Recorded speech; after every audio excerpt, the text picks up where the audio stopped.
क सी कहानी में आज प्रस्तुत है जैनेन्द्र कुमार द्वारा रचित कहानी अपना अपना भाग्य। बहुत कुछ निरुद्देश्य घूम चुकने पर हम सड़क के किनारे की एक बेंच पर बैठ गए। नैनीताल की संध्या धीरे धीरे उतर रही थी। रूई के रेशे से भाप से बादल हमारे सिरों को छू छू कर बेरोक घूम रहे थे। हल्के प्रकाश और अंधियारी से रंगकर कभी वह नीले दिखते, कभी सफेद, और फिर देर में अरुण पड़ जाते। वे जैसे हमारे साथ खेलना चाह रहे थे। पीछे हमारे पोलो वाला मैदान फैला था। सामने अंग्रेजों का एक प्रमोद गृह था, जहां सुहावना रसीला बाजा बज रहा था, और पार्श्व में था वही सुरमई अनुपम नैनीताल। ताल में किश्तियां अपनी सफ़ेद पाल उड़ाती हुई एक दो अंग्रेज यात्रियों को लेकर इधर से उधर और उधर से इधर खेल रही थी, और कहीं कुछ अंग्रेज एक एक देवी सामने प्रतिस्थापित कर अपनी सूई सी शक्ल की डोंगियों को मानो शर्त बांधकर सड़पट दौड़ा रहे थे। कहीं किनारे पर कुछ साहब अपनी बंसी पानी में डाले सधैर्य एकाग्र एकस्थ एकनिष्ठ मछली चिंतन कर रहे थे। पीछे पोलो लॉन में बच्चे किलकारियां मारते हुए हॉकी खेल रहे थे। शोर मारपीट गाली गलौज भी जैसे खेल का ही अंश था। इस तमाम खेल को उतनी क्षणों का उद्देश्य बना वे बालक अपना सारा मन, सारी देह, समग्र बल और समूची विधा लगाकर मानो खत्म कर देना चाहते थे। उन्हें आगे की चिंता न थी, बीते का ख्याल न था। वह शुद्ध तत्काल के प्राणी थे। वह शब्द की संपूर्ण सच्चाई के साथ जीवित थे। सड़क पर से नर नारियों का अविरल प्रवाह आ रहा था और जा रहा था। उसका ना ओर था ना छोर। यह प्रवाह कहाँ जा रहा था और कहाँ से आ रहा था, कौन बता सकता है। सब उम्र के, सब तरह के लोग उसमें थे। मानो मनुष्यता के नमूनों का बाजार सजकर सामने से इठलाता निकला जा रहा हूँ। अधिकार गर्व में तने अंग्रेज उसमें थे, और चिथड़ों से सजे घोड़ों की बाग थामे वह पहाड़ी उसमें थी, जिन्होंने अपनी प्रतिष्ठा और सम्मान को कुचलकर शून्य बना लिया है, और जो बड़ी तत्परता से दुम हिलाना सीख गए हैं।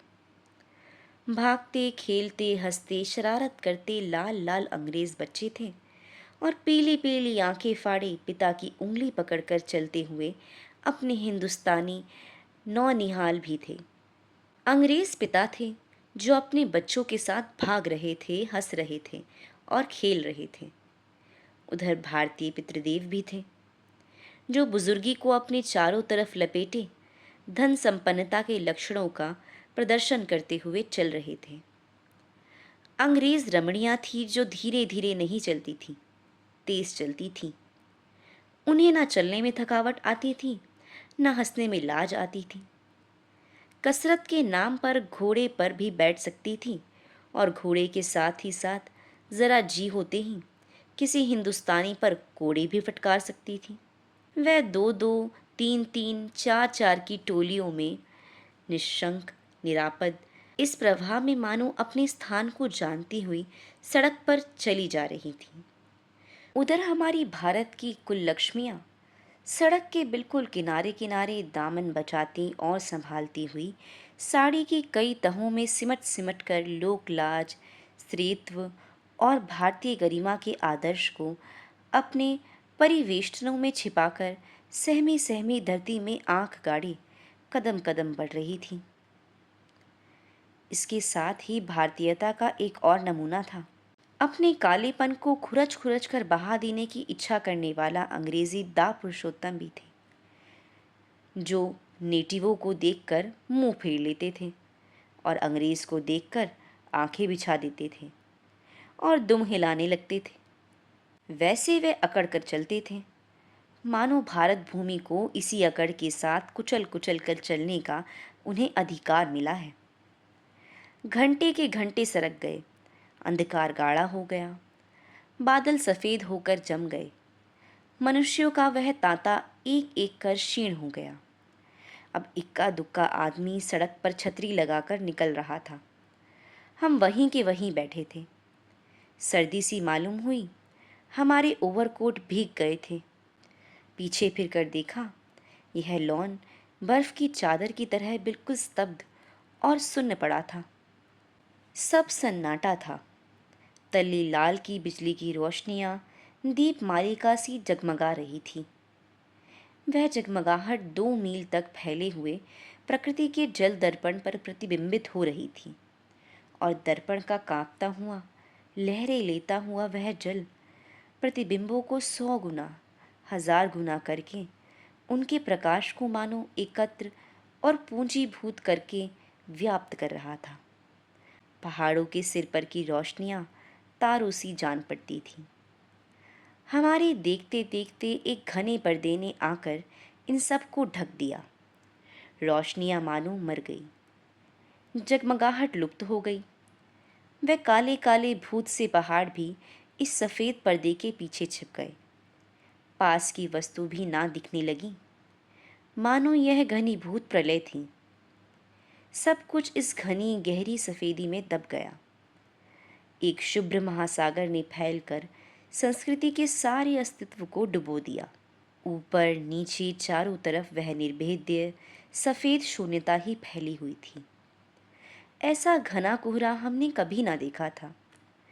वह टप टप टपक रहा था।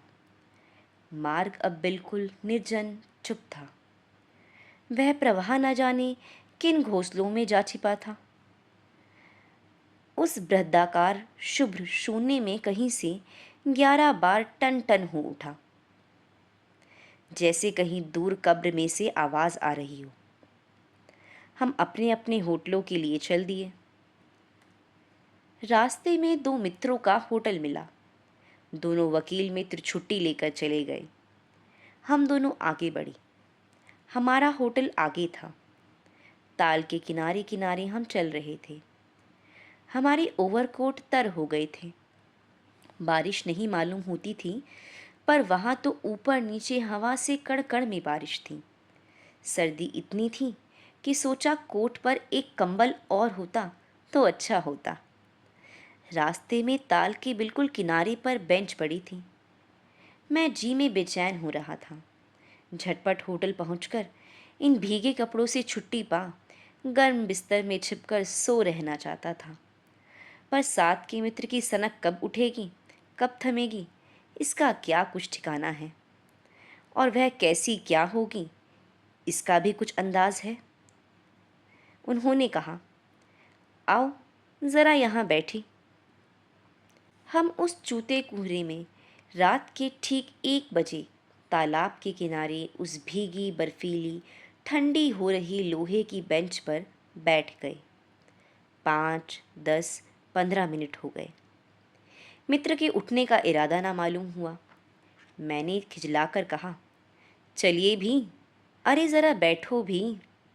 हाथ पकड़कर ज़रा बैठने के लिए जब इस जोर से बैठा लिया गया तो और चारा न रहा। लाचार बैठे रहना पड़ा। सनक से छुटकारा आसान ना था, और यह ज़रा बैठना ज़रा ना था। चुप चुप बैठे तंग हो रहा था, कुढ़ रहा था कि मित्र अचानक बोले, देखो वह क्या है। मैंने देखा, कोहरे की सफ़ेदी में कुछ ही हाथ दूर से एक काली सी सूरत हमारी तरफ बढ़ी आ रही थी। मैंने कहा, होगा कोई। 3 गज की दूरी से दिख पड़ा।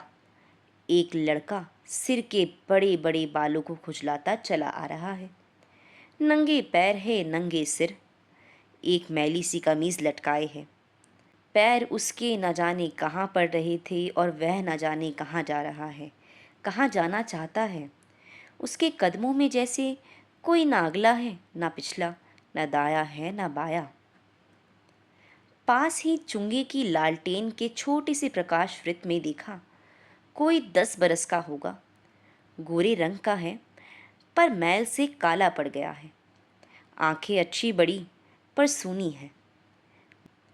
माथा जैसे अभी से झूरिया खा गया है। वह हमें ना देख पाया। वह जैसे कुछ भी नहीं देख रहा था। ना नीचे की धरती, ना ऊपर चारों तरफ फैला हुआ कोहरा, ना सामने का तालाब और ना बाकी दुनिया। वह बस अपने विकट वर्तमान को देख रहा था। मित्र ने आवाज दी, हे। उसने जैसे जाग कर देखा और पास आ गया। तू कहाँ जा रहा है रे? उसने अपनी सूनी आंखें फाड़ दी। दुनिया सो गई, तू ही क्यों घूम रहा है? बालक मौन मूक फिर भी बोलता हुआ चेहरा लेकर खड़ा रहा। कहाँ सोएगा? यहीं कहीं। कल कहाँ सोया था? दुकान पर। आज वहाँ क्यों नहीं? नौकरी से हटा दिया। क्या नौकरी थी? सब काम, 1 रुपया और झूठा खाना। फिर नौकरी करेगा? हाँ। बाहर चलेगा? हाँ। आज क्या खाना खाया? कुछ नहीं। अब खाना मिलेगा? नहीं मिलेगा। यूं ही सो जाएगा? हाँ। कहाँ? यहीं कहीं। इन्हीं कपड़ों से? बालक फिर आंखों से बोलकर मुंह खड़ा रहा। आंखें मानो बोलती थी, यह भी कैसा मूर्ख प्रश्न है। माँ बाप है? है। कहाँ? 15 कोस दूर गांव में। तू भाग आया? हाँ। क्यों? मेरे कई छोटे भाई बहन हैं, सो भाग आया। वहाँ काम नहीं, रोटी नहीं। बाप भूखा रहता था और मारता था। माँ भूखी रहती थी और रोती थी, सो भाग आया। एक साथी और था, उसी गांव का था, मुझसे बड़ा। दोनों साथ यहाँ आए। अब वह नहीं है। कहाँ गया? मर गया। इस जरा सी उम्र में ही इसकी मौत से पहचान हो गई। मुझे अचरज हुआ, दर्द हुआ। पूछा, मर गया? हाँ, साहब ने मारा, मर गया। अच्छा, हमारे साथ चल। वह साथ चल दिया। लौटकर हम वकील दोस्तों के होटल में पहुंचे। वकील साहब। वकील लोग होटल के ऊपर के कमरे से उतर कर आए। कश्मीरी दुशाला लपेटे थे, मोजे चढ़े पैरों में चप्पल थी। स्वर में हल्की सी झुंझलाहट थी, कुछ लापरवाही थी। ओहो, फिर आप? कहिए। आपको नौकर की ज़रूरत थी ना? देखिए, यह लड़का है। कहाँ से लाए? इसे आप जानते हैं? जानता हूँ, यह बेईमान नहीं हो सकता। अजी, यह पहाड़ी बड़े शैतान होते हैं। बच्चे बच्चे में गुण छिपे रहते हैं। आप भी क्या अजीब है, उठा लाए कहीं से। लो जी, यह नौकर लो। मानिए तो यह लड़का अच्छा निकलेगा। आप भी जी बस खूब है। ऐरे गैरे को नौकर बना लिया जाए, अगले दिन वह न जाने क्या क्या लेकर चंपत हो जाए। आप मानते ही नहीं, मैं क्या करूं? माने क्या खाक? आप भी जी अच्छा मजाक करते हैं। अच्छा, अब हम सोने जाते हैं। और वह 4 रुपये रोज़ के किराए वाले कमरे में सजी मसहरी पर सोने झटपट चले गए। वकील साहब के चले जाने पर होटल के बाहर आकर मित्र ने अपनी जेब में हाथ डालकर कुछ टटोला, पर झट कुछ निराश भाव से हाथ बाहर कर मेरी ओर देखने लगे। क्या है? मैंने पूछा।